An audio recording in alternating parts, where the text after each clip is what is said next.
Bismillahirrahmanirrahim. Assalamu alaikum. My name is Hassan and today we are going to convert marks in Microsoft Excel.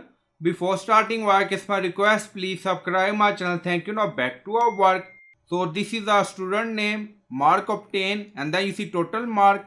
So mark obtained is 22.5 and then you see total marks 25. So we are going to convert this mark obtained out of 20. Now select cell.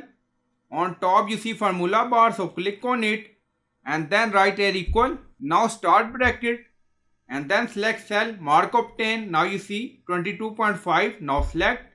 Now add divide and then you see total marks. Now select. Now you see C2. Now bracket close. Then add multiply and then you see mark obtained out of 20. So add 20 and then press enter. Now you see 18 marks out of 20 for this. Now select and drag and drop here like this.